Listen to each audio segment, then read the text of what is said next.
আসসালামু আলাইকুম। আশা করি সবাই ভালো আছেন। সবাইকে আমার গার্ডেন চ্যানেলের পক্ষ থেকে জানাই অনেক অনেক শুভেচ্ছা। সকালবেলা উঠে বাগানে না আসলে মনটা ভালো লাগে না। আর বাগানটা দেখুন বৃষ্টির পরে একদম চকচক করছে, গাছগুলো দেখলেই মনটা ভরে যায়। আমার প্রত্যেক দিন সকালে উঠেই প্রথম কাজ হচ্ছে বাগান দেখা। বাগানের সকালে এসে তেমন কোনো কাজ করি না, বাগানটা এক ঝলক না দেখলে ভালো লাগে না। দেখুন গাছগুলো কত সুন্দরভাবে সতেজ হয়েছে, বৃষ্টির জল পেয়ে যেমন ঝলমল করছে গাছগুলো।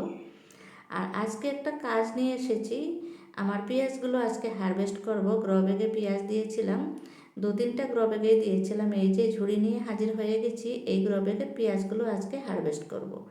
দেখুন কত ঘাস হয়েছে, বৃষ্টি হয়ে গেছে। আর আগেই উঠানো দরকার ছিল পেঁয়াজগুলো, কিন্তু আমি সময় করতে পারছিলাম না, বাড়িতে ছিলাম না কয়েকদিন। দেখুন কত ঘাস হয়ে গেছে, আগাছা একদম ভরপুর। আর পেঁয়াজ এই যে এরই মধ্যে বানর মশাই কিছু কাজ এগিয়ে দিয়েছে, কিছু কিছু পেঁয়াজ উঠিয়ে উঠিয়ে ফেলে দিয়েছে।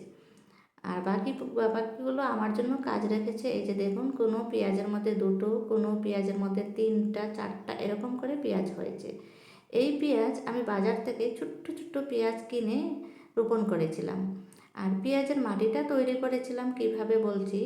মাটির সাথে 40% আমি গোবরের সার, শুকনো গোবরের সার দিয়েছি।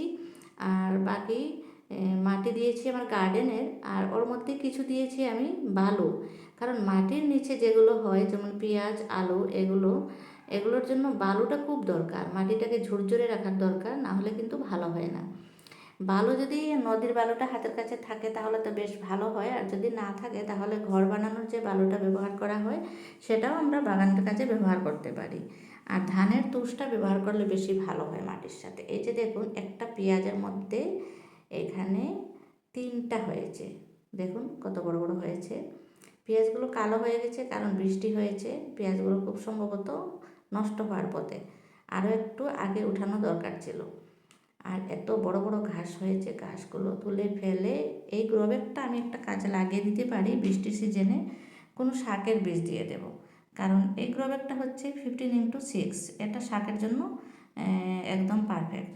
কারণ বড় গাছের জন্য এরকম এই সাইজের গ্রো ব্যাগ কিন্তু কাজে লাগে না, এগুলো ছোট ছোট গাছের জন্য। দেখুন কত পেঁয়াজ পেয়েছি। পেঁয়াজগুলো ধুয়ে পরিষ্কার করে আমি আপনাদেরকে আবারও দেখাবো।